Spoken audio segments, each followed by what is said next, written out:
between Salman and me, who's the real Sikandar? Hello friend, চলেছি নতুন একটা video নিয়ে। সিকান্দারের মেকার্সরা বেশ অ্যাক্টিভ হয়ে গেছে নাভজাদওয়ালা গ্র্যান্ডসনের চ্যানেলটা থেকে। তারা একটা নতুন, কালকে হয়তো ভিডিওটা ফুল ভিডিও আসবে, তার টিজার একটা তারা ছেড়েছে যে সালমান খান, আমির খান এবং এআর মুরগাদোস একসাথে ইন্টারভিউ দিচ্ছে এবং আমির খান বলছে যে দুজনের মধ্যে সিকান্দারকে বেশ হাসি খুশি মুখ দেখো। এই এআর মুরগাদোস যতদিন সিনেমাটা চলছিল তখন তার স্টেটমেন্ট এসেছে, অনেক সময় শুটিংয়ের লিকেজ ফুটেজ এসেছে, সব জায়গায় কিন্তু তার মুখটা খুব সিরিয়াস। কিন্তু আফটার হয়ে যাওয়ার পর, যখনই তার কোনো মানে হয়ে যাওয়ার পর সিনেমাটা সম্বন্ধে তাকে জিজ্ঞেস করা হয়েছে বা এই ভিডিওটাও দেখে সে খুব হাসি খুশি, মানে সে এতটাই কনফিডেন্ট সেটা দেখলেই বোঝা যাচ্ছে। এবং এটা দেখিয়ে সেই পুরোনোটা মনে পড়ে যাচ্ছে যখন সালার সিনেমাটা রিলিজ করেছিল, মানে রিলিজ হওয়ার আগে এসে রাজামৌলি একটা ইন্টারভিউ, ঠিক এরকম একটা ইন্টারভিউ নিয়েছিল যেখানে প্রভাস ছিল, পৃথ্বীরাজ সুকুমার ছিল এবং প্রশান্ত নীল ছিল। তো তাদের সাথে একটা ইন্টারভিউ করেছিল, তো ঠিক সেরকম কিন্তু এখানেও আমরা দেখতে পাচ্ছি। তো এটা বেশ ভালো লাগছে যে মানে মেকার্সরা কতটা দেখো একটা আফটার এই যে মানে সিনেমা হয়ে যাওয়ার পর যে রিলিজ হওয়ার আগে এরকমভাবেও প্রমোশন হয়, এটা বেশ ভালো একটা দিক। এইভাবে প্রমোশন করছি। শুধু তাই নয়, বুক মাই শোতে কিন্তু যে টিকিট অ্যাডভান্স টিকিট খুলে গেছে সেটারও কিন্তু অ্যাডভার্টাইজমেন্ট করছে সলমান খান এবং রশ্মিকা মন্দানা। फैशन तो सिर्फ एक ही जगह होगा, सिनेमाज में सिकंदर की दुनिया में, जहाँ सिर्फ दो ही चीजें चलती हैं, एक उसकी मर्जी और दूसरा उसका फैसला। कायदे में रहो, फायदे में रहो, वरना शमशान या कब्रिस्तान में रहो। और आपको तो पता है इस ईद का असली फायदा सिकंदर से मिलके ही होगा। मैं तो आ गया हूँ सिनेमाज में, और आप भी बुक माई शो पर आइए और टिकट्स बुक कीजिए।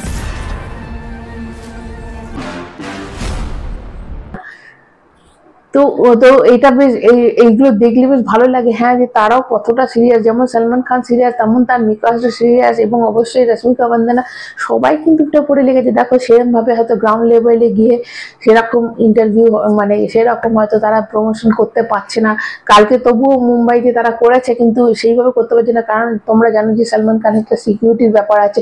কিন্তু এইভাবেও যে করছে এটা বেশ লোকের ভালো লাগছে। এবং অনেকেই এই সময় প্রশ্ন করছে যে দেখো আজকে অ্যাডভান্স বুকিং সকাল থেকে শুরু হয়েছে, অনেকে এটা প্রশ্ন করছে যে কেন সেই প্রচন্ড ফাস্ট হবে, এক ঘন্টায় মানে বিশাল বিশাল একটা, যেটা অন্যান্য সিনেমার ক্ষেত্রে শুরু হয়েছিল যে 1 ঘন্টায় 80,000 টিকিট বুক। যেমন জওয়ানের ক্ষেত্রে, জওয়ানে 1 ঘন্টায় 84,000 টিকিট সোল্ড আউটের রেকর্ড আছে। তো সেটা কি ভাঙতে পারবে না এরকম একটা?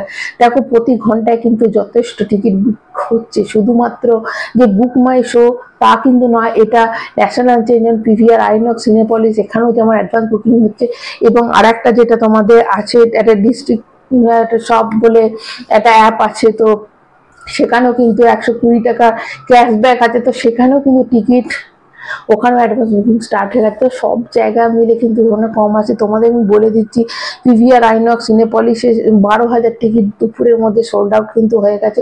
তো এটাও কিন্তু কম নয়। দেখো তারপর 12টা থেকে, প্রথমে 10টা থেকে 11টা 1.28K হয়েছে, তারপর 11টা থেকে 12টা 1.6K টিকিট সোল্ড আউট, তারপর 12টা থেকে একটা 2.04K টিকিট সোল্ড আউট, একটা থেকে 2K, 2 থেকে 3টে 3K এবং 3টে থেকে 4টে আবার 2K। তো এই 2K কিন্তু একটা অ্যাভারেজ রয়েছে। এবার তোমাদের বলি যে যেটা টোটাল দেখো লেটেস্ট যে খবরটা আছে সেখানে 6,000 শো হয়েছে। দেখো এখন অনেক শো, অনেক জায়গায় যদিও অ্যাডভান্স বুকিং স্টার্ট হয়ে গেছে, কিন্তু অনেক জায়গায় কিন্তু এখনো শো দেওয়া হয়নি।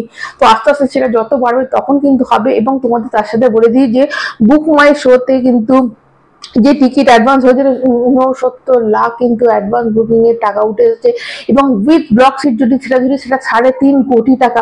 এবার তুমি বলবে, তোমরা যদি বলো যে 3.5 কোটি কেন উঠলো, উইথ ব্লকে উঠলো, দেখো শুধুমাত্র এটা করলেও চলবে না। এই যে প্রত্যেকটা রয়েছে এবং অন্য যে অ্যাপে রয়েছে, যেখানে অন্যান্য অ্যাপ যেগুলোতে ক্যাশব্যাক দিচ্ছে, তো মানুষ সেখান থেকেও কিন্তু টিকিট বিক্রি মানে কিনছে।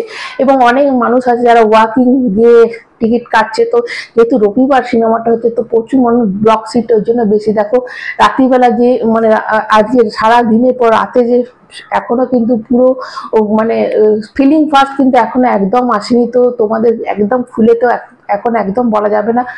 আজকেটা হয়তো কালকে সকালে, আজকে পুরো সারাদিনে কত যে সেটা ডাটাটা আসবে, তখন তোমাদের পরিষ্কার করে বলতে পারবো যে ফার্স্ট ডে মানে অ্যাডভান্স বুকিং এর ফার্স্ট ডেতে কত টাকার হচ্ছে। তখন অবশ্যই যে 3.5 কোটি দুপুরের মধ্যে উঠে আসে, তাহলে রাতের বেলায় 5.5 কোটি অবশ্যই আসবে। কেননা আস্তে আস্তে কিন্তু জিনিসটা বাড়ছে এবং আস্তে আস্তে শো বাড়ছে। দেখো এখন যে 6,500 শো হয়েছে, তখন সকালের মধ্যে কিন্তু 3,500, তারপর 4,000 এরকম করে কিন্তু বাড়ছে। তো এখন যেটা আছে এরপরে আরো খুলবে। তো এখন কিন্তু সব শো দেওয়া হয়নি, যত হাউসফুল হবে। তার মধ্যে কিন্তু দিল্লি এনসিআর এ পুরোপুরি হাউসফুল, প্রচুর শো হাউসফুল হয়ে গেছে। তো যত হাউসফুল হবে আস্তে আস্তে যত শো বাড়াবে, যে যে জায়গায় বেশি শো দেবে, তো সেটা সময়ের সাথে সাথে এটা হবে। তো তোমরা একদম নিশ্চিন্ত থাকো যে সিকান্দার কিন্তু যথেষ্ট ভালো, অ্যাডভান্স বুকিং যথেষ্ট ভালো হচ্ছে। আসলে অনেকটা বড় জায়গায় মানে অনেক অ্যাপ রয়েছে, সেই জন্য পুরোপুরি ডাটাটা এখনো আসেনি। তো পুরোপুরি ডাটাটা আজকে রাতে কিংবা কালকে সকালের মধ্যে এসে যাবে, তখন ওদের ডিটেলস এগুলো। তার জন্য চ্যানেলটা অবশ্যই সাবস্ক্রাইব করে রাখবে। যারা নতুন তারা লাইক দেবে, চ্যানেলটা সাবস্ক্রাইব করবে। সবাই ভালো থাকবে, এখন মতো টাটা।